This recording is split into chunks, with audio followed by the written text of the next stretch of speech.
Hello everyone. This is essentially a makeup lecture for my environmental ethics class. I've got to present at the American Philosophical Association Central Division meeting and won't be in class for one of our meetings this week. So as a sort of recap, we have covered at least all the material in class that I intend to cover from Chapter 5 in John Nolt's Environmental Ethics for the Long Term. This is about Chapter 6, which is essentially views that extend the moral community beyond just animals, specifically sentient animals, things that extend the moral community potentially to all living things, or maybe even further than that. So I wanted to start by just recapping something that comes up at the end of Chapter 5 in the text, which is a cluster of consensus positions in animal ethics. So this is not all of them that are in that spot in the text, but here are some of the key takeaways. One consensus view in environmental ethics is that sentient animals are at some level members of the moral community. There's still disagreement on exactly where they rank relative to human beings and how we should compare their interests to human beings' interests and so on, but they are morally relevant in some significant way.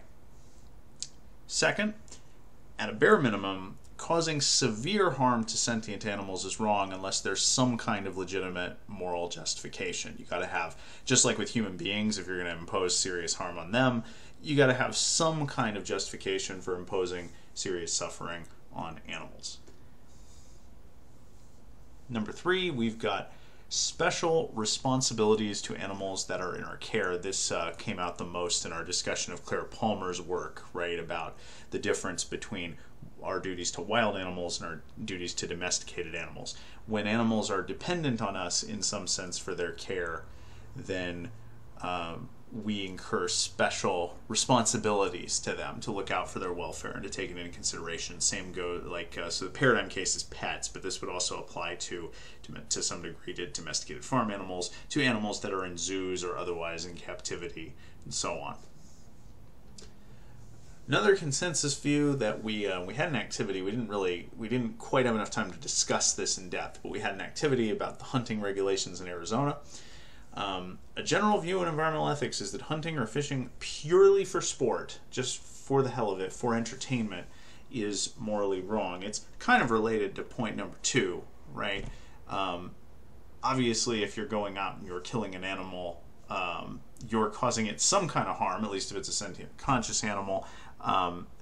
Fish and most of the game species that are hunted clearly have some rudimentary consciousness, so you're going to be causing them some kind of severe suffering, and if you're doing that just for entertainment, that doesn't seem like it's morally significant enough to justify the suffering that you're imposing on the animals, or at least, again, that's the consensus view that's emerged in environmental ethics.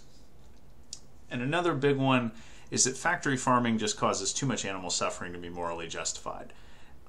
Now, as we will discuss after spring break, when we get a little further into the term, what implication that has for individual consumers is actually kind of up in the air. There are some concerns here about like the causal inefficacy of your individual meat purchase, or even purchases over the course of a long period of time, and whether or not that has any economic impact or any implication whatsoever for the number of animals that suffer. But I'm getting ahead of myself. The bottom line, though, is that factory farming as a general process has been widely condemned. And it's not just because of the animal suffering. I mean, there are also negative health effects for human beings. There's contributions to climate change. There's local pollution. There are just so many bad things that are caused by our industrialized animal farming practices. I think there's just an overwhelming moral case that something needs to be changed with respect to how we engage, how we harvest animals for food. In other words, even if you were an omnivore, I think you could still think factory farming is not the right way to do it. It's unsustainable. It causes way too much suffering relative to the benefits gained. We've got to do something different. I will just point out here that in Nolt's text, you can also visit page 157 for a synopsis of a handful of other general conclusions in animal ethics that there's a rough consensus around. But the main thing I want to talk about moving forward is going beyond just consciousness or sentience. And that's pretty much what Chapter 6 is about. Now, as a disclaimer, Chapter 6 is the densest chapter in the book. It has the most views. It's probably the most complex. I'm not going to cover every single component of every subsection. I'm just going to hit some of the major highlights. So here are 3 additional candidate qualities, we might say, for membership in the moral community. You might think that it's not just sentience that matters. You might think that just being alive matters. So now, some folks might question, in parentheses here in the first bullet point, whether insects really qualify as non-sentient life. We've talked about this in class to some degree. My understanding of Nolt's position is that he doesn't think that insects are sentient. I don't think insects are sentient. I think that they engage in certain kinds of complex behavior, but they don't seem, at least at the individual level, to have the kinds of reactions to pain or injury that we would typically associate with creatures that have conscious awareness or the capacity to feel physical pain in the way that other species do. But that's a controversial, area right now. There are lots of people who are arguing that we should treat insects as if they're sentient. The other two I'm significantly more confident about. The trees, algae, various other forms of plant life are also not sentient. But you might think that they have value just because they're living organisms. The other candidate would be what we might call environmental aggregates, things like ecosystems as a whole or species as a collective, rather than just focusing on individual animals. Those kinds of things you might think have some kind of status in the moral community that is distinct from just the individual components of those aggregates. And the last one might be landscapes and natural wonders. Things like, I've listed here Niagara Falls as one example. The go-to example in Arizona would be the Grand Canyon, but any kind of natural landscape or creation of some sort, a feature of the geography that is unique or has some kind of, seems to have some kind of value. There are, of course, lots of people who value those things because of their beauty or their potential for recreation or whatever. But the idea here would be that those things have value in themselves, that they are in some way morally significant, independent of their instrumental usefulness for human beings or other animals. So the first big view on this list, and the one that is probably, let's go back to the 3 candidates here. These all correspond roughly to different views of environmental ethics. They get progressively more expansive. The first expansion beyond just sentient life would be to say, well, why not non-sentient life too? What about just life in general? And that's the view, biocentrism, right? The view that anything that's alive is morally considerable. And the starting point that Nolt points out for this view is that all living organisms have some goods of their own. There are ways in which they can be harmed or benefited. For conscious organisms, it's extremely obvious what this amounts to, because we can think about their interests in promoting their own pleasure or enjoyment or the satisfaction of certain kinds of desires. And on the other hand, we can think about their interest in avoiding pain, right, or avoiding serious suffering. For something like, say, since it's in Arizona, say a cactus, it's a little bit different. Cacti, I don't think, have any conscious experience of any kind, but they do have biological goods. They have a biotic welfare. There are things that make a cactus thrive and things that can cause it to not do so well. This would be true for pretty much any plant life, right? There are things that can thwart their biological purpose in some way. So we can say sensibly that sunlight is good for a tree, right? Aids photosynthesis and so on. And being deprived of sunlight is bad for a tree. It makes that tree's biological welfare go down in some sense. So the idea here is, if you think that just an organism having a good of its own, even if it's just a biological good, right, a biological type of welfare, if you think that's valuable, then that's going to cause you to lean toward biocentrism. Here are a few of the people who have historically presented biocentrism. This is not an exhaustive list, but One person was Gandhi. For those of you who are unfamiliar with Gandhi, he's pretty well known, but if you're unfamiliar with him, he was a nonviolent political activist who led the Indian independence movement. He was a very well-known biocentrist and a pretty thoroughgoing biocentrist. Just to put this in perspective, he went so far as to try to avoid not only eating animals, but to avoid even eating living plants. So he would try to compose his diet primarily of things like nuts and berries, where he didn't have to like actually kill a plant in order to nourish himself. So he viewed his life as an effort to find truth, and put in parentheses, or God, because Gandhi seemed to believe those were the same things. And the goal here was to eliminate his own selfish and earthly desires. He thought that pursuing this kind of truth required that you identify in some sense with everything that lives and recognize that all life is connected, all life is one entity, and he thought that consistency with that philosophy required an attitude of nonviolence toward all living things. And so, insofar as it was possible, he tried not to kill anything, even to provide his own nourishment. Now that is obviously an ideal that no one can completely live up to, because we've all got immune systems and we kill off microscopic living organisms all the time as a part of our body's just automated defense systems. But the idea was, to the extent you can control your actions, you try to limit, right, the amount of violence that occurs toward other living organisms. So that's Gandhi. He was one well-known biocentrist. Another one was Arne Naess. He was actually inspired by Gandhi in some ways. He advocated, at least theoretically, biospherical egalitarianism. Egalitarianism we've talked about a little bit in class before in our discussion of anthropocentric ethics. It's, again, just to recap, the idea that people should be treated roughly equally.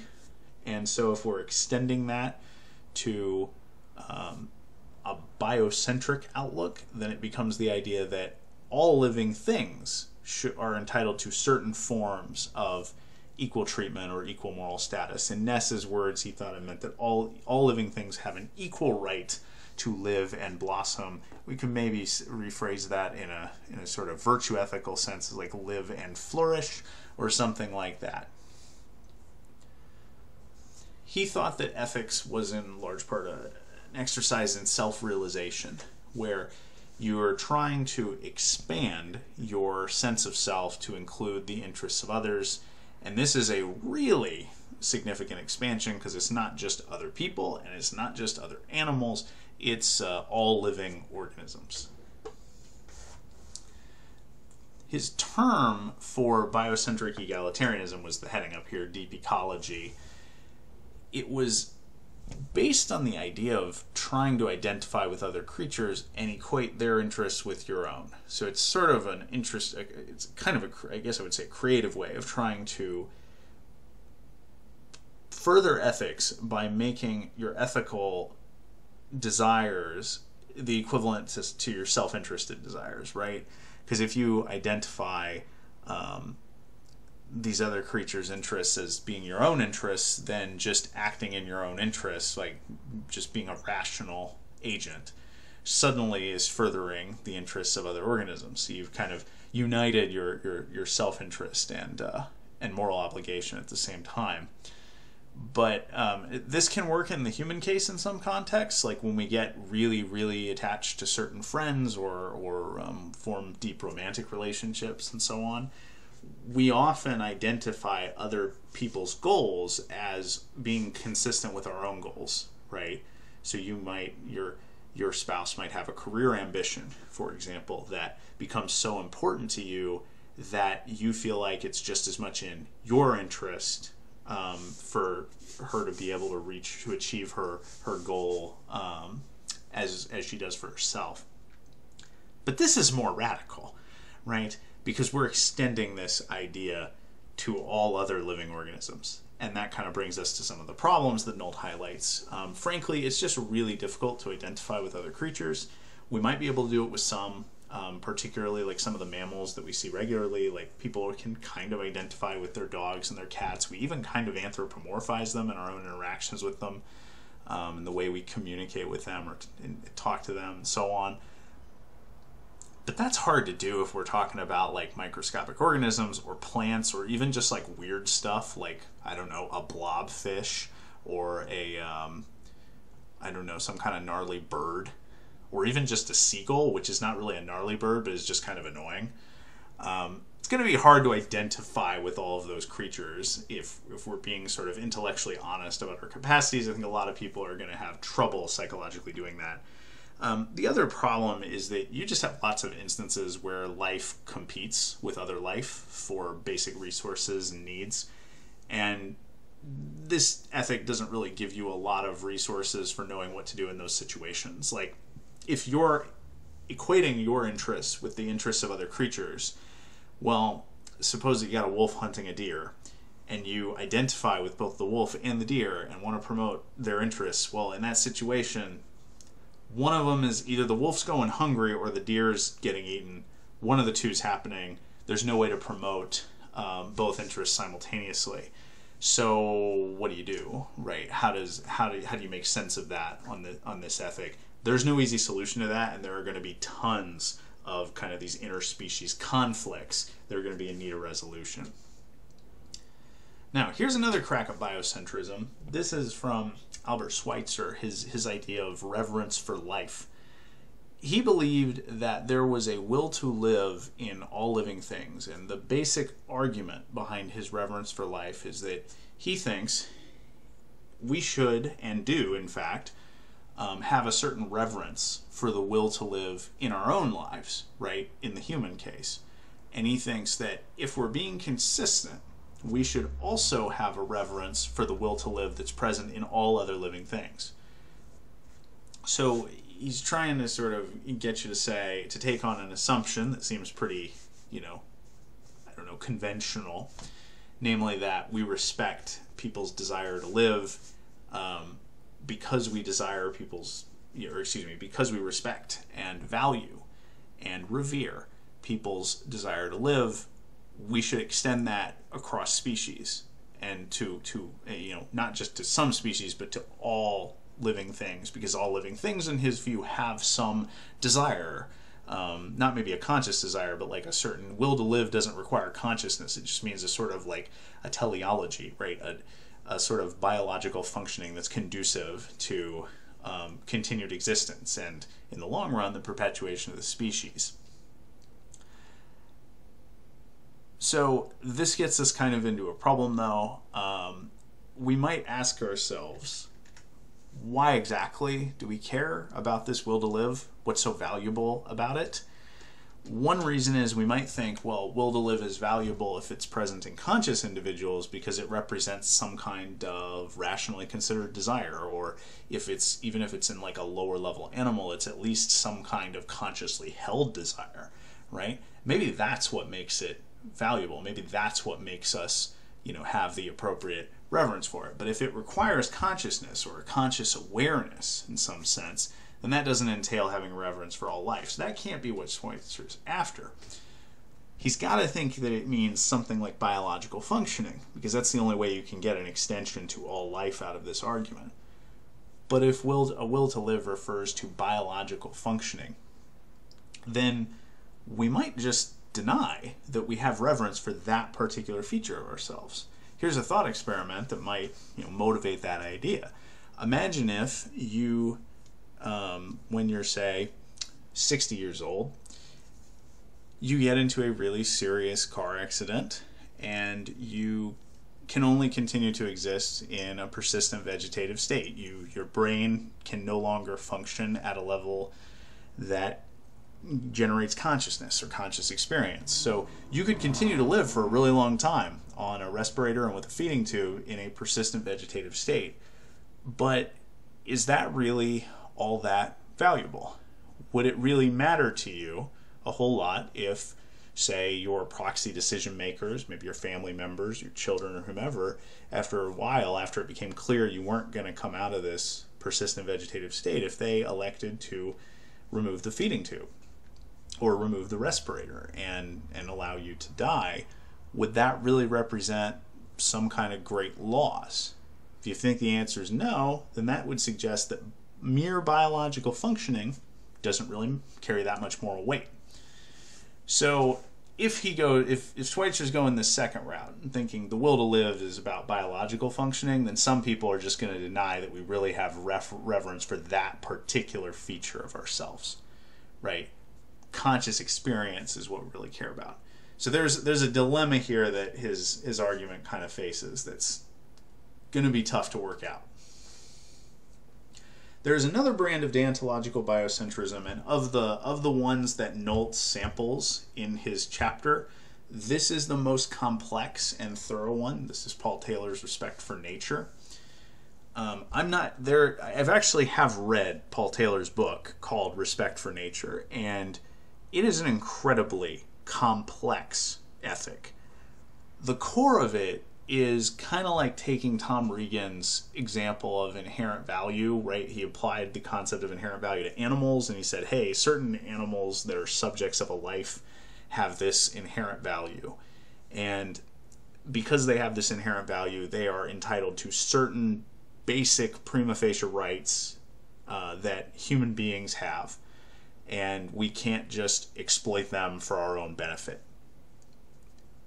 Taylor is going kind of along those lines, but he's extending even further. He's trying to extend that idea to all living things rather than just subjects of a life.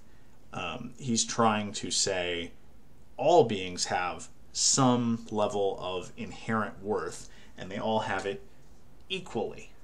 So he thinks that because all living things have equal inherent worth, that we should respect all living things, and that respect would require, at least at a bare minimum, like trying to minimize harm done to all living things, and where possible, trying to not kill them or end their lives unnecessarily, and so on.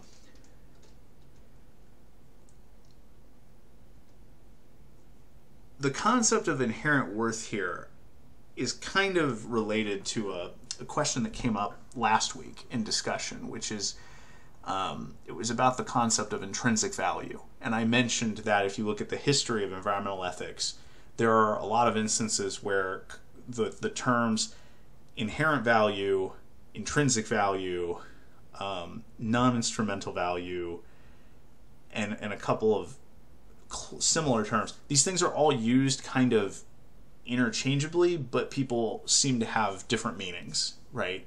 This is another one of those kinds of terms. Like Taylor's inherent worth is sort of an ambiguous idea that could have a number of different meanings. And so one of the questions we might have is, what exactly is inherent worth? How do we know that it exists? And in particular, how do we know it exists in every single living thing? And also, how do we know that everything has it equally? And this third point is probably the one that I suspect most people would, like, even if you were kind of buying into the framework that Taylor's using, this is the place where you probably challenge him the most. Because you might say, well, look, maybe there's some inherent worth in just beings that are alive, right? But that doesn't seem to be nearly as valuable as the inherent worth that exists in a conscious organism, even a rudimentary conscious organism like a lobster or a fish or something like that. Even those creatures, just because they can feel pleasure and pain at some level, that seems much more significant, right? And then we might say, and greater cognitive complexity, like the ability to have an emotional life, the ability to engage in rational decision making, the ability to have a sense of oneself as a continuing entity in time, to have a sort of personal identity, a sense of the future and the past. Those things seem even more significant, right? And so you might think, yeah, maybe every creature has inherent worth, but they don't have it equally, right? There's, depending on the capacities of the organisms in question, the amount of inherent worth is going to be radically different, species to species. So there are a lot of places here to ask questions and to challenge Taylor's outlook. There's also another there's another problem that comes up that we'll get to in a future slide. It's this slide. Yes, well, I guess it was a future slide. It was just the very next one. Nolt's main criticism, he has a section where he just says critique of deontological biocentrism. His main criticism with deontological biocentrism is that it just becomes such a complicated ethic that it's almost incomprehensible. So whenever you have two moral principles in a deontological framework that can come into conflict, you have to either put those principles in a lexical ordering, which means that one always takes priority over the other, or you have to create other rules that establish tiebreakers among your different principles. Either strategy you go into, things start to get very messy very quickly. When you start to try to have an ethic that looks at your moral duties to all species, all living things, you're going to wind up with a lot of conflicts of interest, a lot of situations where you simply cannot promote, say, a non-harm principle to every single type of organism, right? So you're going to have a lot of tiebreaker principles to explain what happens when different moral rules regarding, say, again, non-harm is just the example. There are going to be lots of situations where you cannot avoid causing harm to some organisms by what you do. This is true even for things that we generally assume are sort of relatively benign practices. Even growing going to a totally vegetarian agricultural system would impose a great deal of suffering on the non-human world. Not just because we'd be using lots of pesticides to kill off insects, but we would also be doing things that affect sentient rodents in significant ways, because we got to kill them off too, right, to prevent them from getting at the crops. There are all kinds of decisions like this that in some way, either directly or indirectly, have a big impact on non-human species, and there's just no way to take all of this into account without having an extraordinarily complex ethic. And Paul Taylor's Respect for Nature, it runs into this problem as you continue to progress through the book and as he tries to sort out all of this chaos.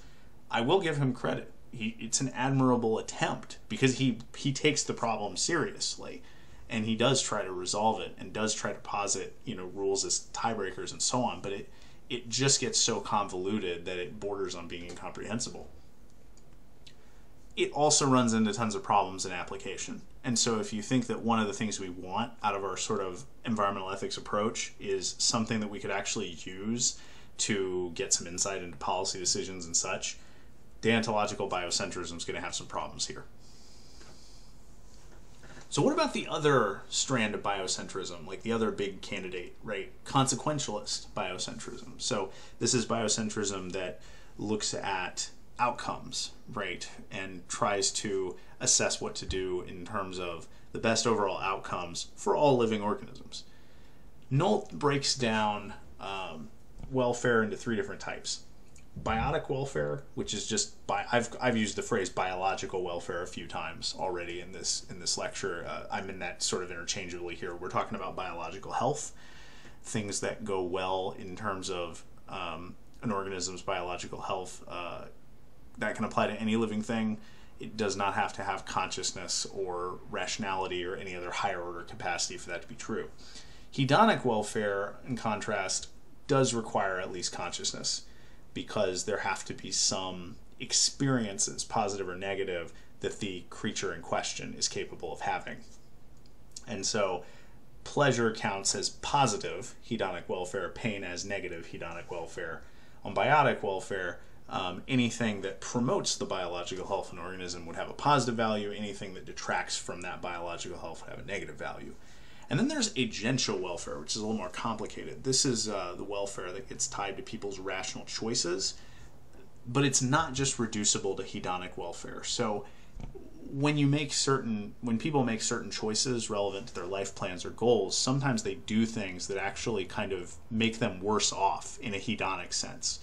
So if you go to graduate school and you write a dissertation, I think most people would say that's not exactly a super fun process. It's stressful, it's laborious, it can be tedious, but it contributes, right, to a sort of big goal that people have, like getting a doctoral degree, for example. And that can be valuable and can contribute to their agential welfare significantly, even if we were to do a sort of hedonic calculation, the overall like pleasure, minus pain calculation there would come out negative.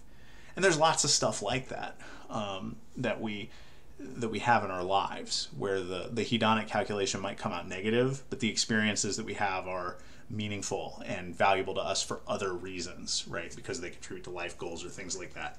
Agential welfare is can probably only be experienced by people who have a significant capacity for rational choice.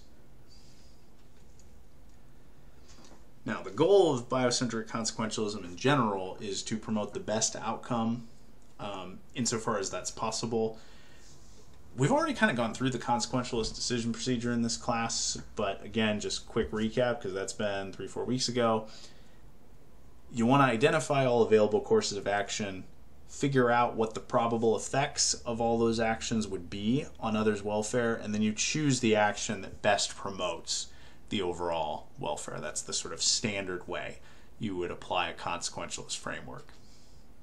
So the big problem here in extending this to all living organisms is that you're going to have all these different species that are affected. How are you going to make welfare comparisons among them? And here's a quote from Nolt kind of addressing that. Degrees of welfare for living beings or populations of them cannot be linearly ordered like a scale of temperature. They can only be partially ordered like a network. Partially ordered values can't be represented on a numerical scale. So Nolt here is getting at a problem called incomparability. The idea that there are certain kinds of values that may just be so different from one another that they don't admit of a straightforward comparison. We have a tendency when we think of values to just place them in a sort of linear order, or to assign them like some kind of straightforward numerical value that we can then assimilate them all in some particular order. So if we're thinking about it in terms of like the maximum welfare value of a particular species, if we imagine human beings as being, say, like 100, what value would we assign to, say, a cheetah and a kangaroo and, let's say, a trout, plankton, algae, bacterium? How does this work? And the temptation would be to try to find a way to linear order and rank all those things, however many species you're considering. Nolt doesn't think this can actually be done. He doesn't think that you're going to be able to determine, to make these kinds of judgments in sensible ways. There was a thought experiment, I don't remember what paper it originated from, but it was basically a lifeboat case where it's asking a question. Oh, it's from Regan's Case from Animal Rights. He asked a question basically like if you had to make a choice between, saving one person or 5 dogs, how many, what would you do? A lot of people might opt to save the person. He just keeps increasing the number of dogs, right? And it's like, at what point would saving, X number of 2-year-old dogs outweigh saving the life of a person? And those are the kinds of weird questions you're going to get into on consequentialist biocentrism, right? Like, how many bacterium does it take to make up a lobster? At what point does saving X number of bacterium equate to saving 1 lobster? At what point does saving X number of lobsters equate to saving 1 lion? At what point does saving a lion compare to saving, promoting the interest? Maybe it's not saving lives, but promoting like the interests, say, of a certain number of human beings. It just gets kind of difficult to make these kinds of judgments.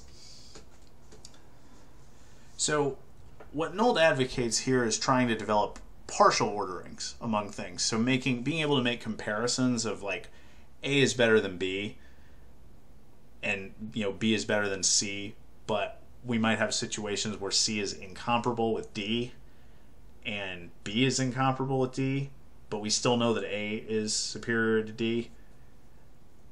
This stuff gets really messy very, very quickly. There are some illustrations in the text for how this could kind of work, but the general idea is still the same.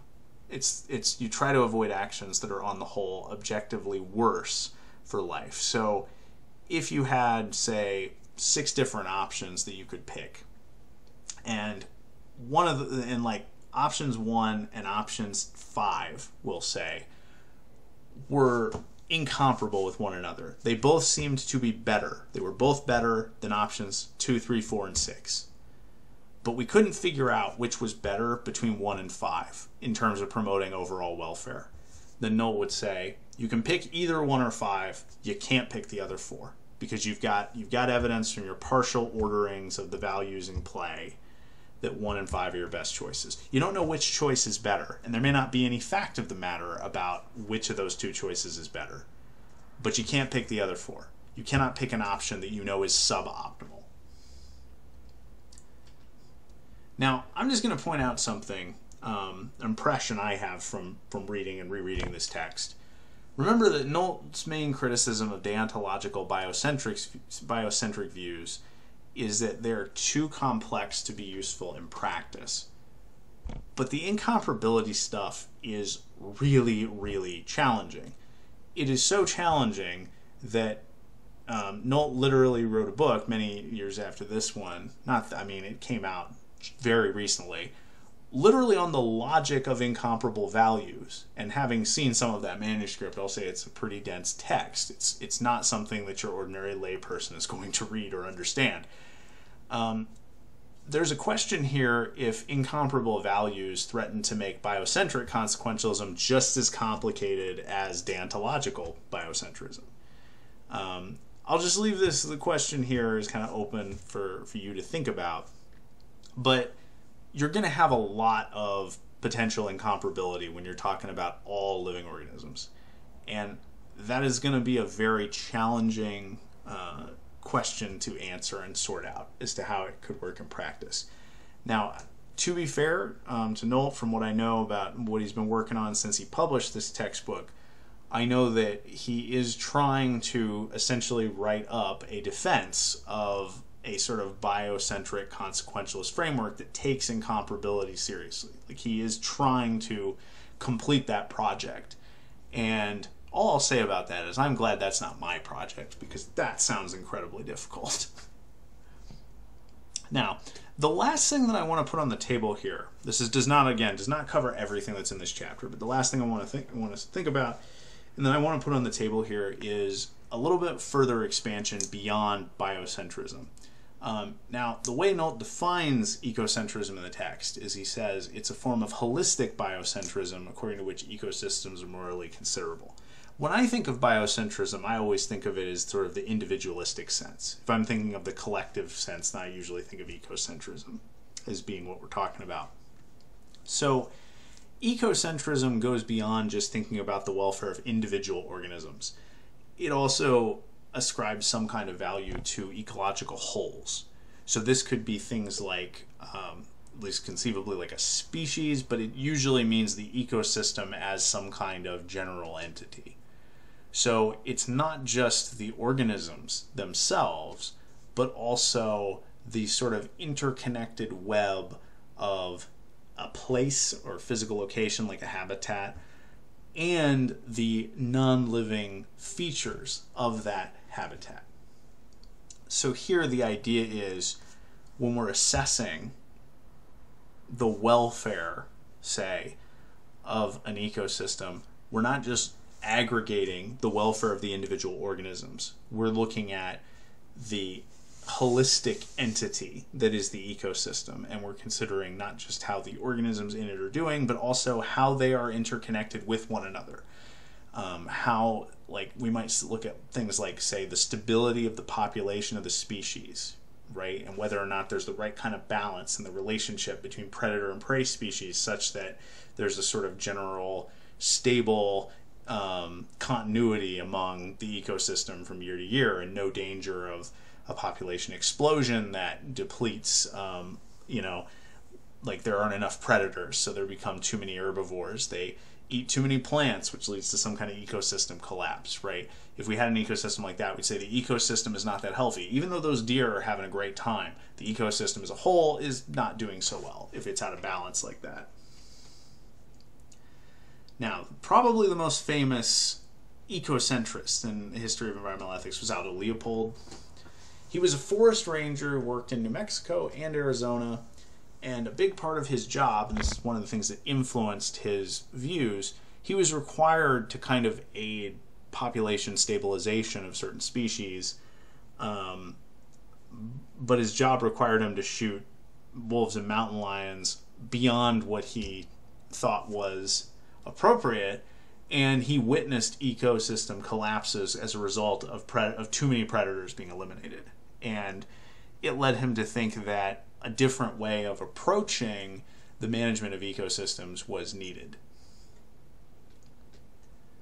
So here are a couple of passages from his big work, a Sand County Almanac.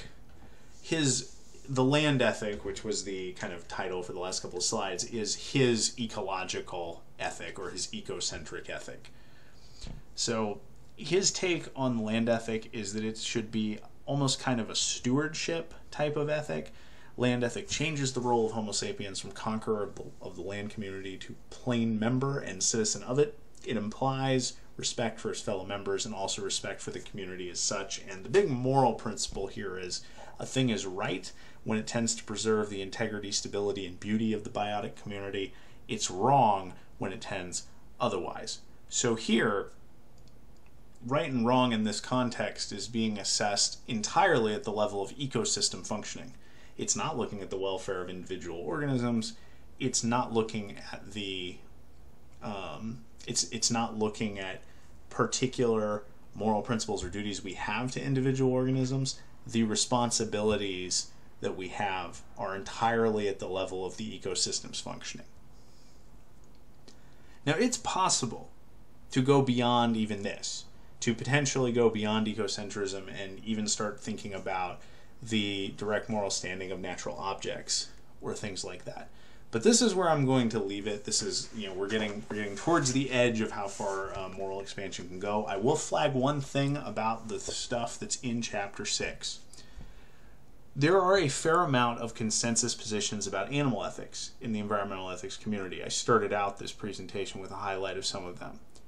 That is not true when we get into biocentrism, ecocentrism, etc. It is controversial whether the moral community should extend direct moral standing to non-conscious, non-sentient living organisms. And if so, it is controversial how far that goes and what form ethics should take. So pretty much everything that is in Chapter 6, those are all views that have been presented and argued for, but those are all matters of live controversy in the environmental ethics literature.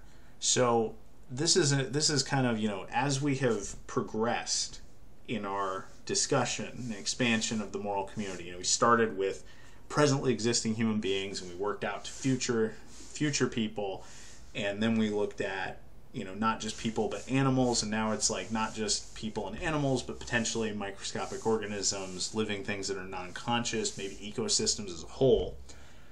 The further we extend beyond animals, the more and more controversial and unsettled the theoretical territory is. So there are lots of interesting questions to consider here, but for now, I'm going to leave you all. You've got at least if you're watching this on YouTube and you're not in my class, then this is where we end things. But if you are in my class, then you've got an activity related to this particular chapter, asking you to reflect a little bit more on what position among the different types of biocentrism you think is most defensible. So I'd encourage you to complete that assignment before we have class next week, and I'll see you all.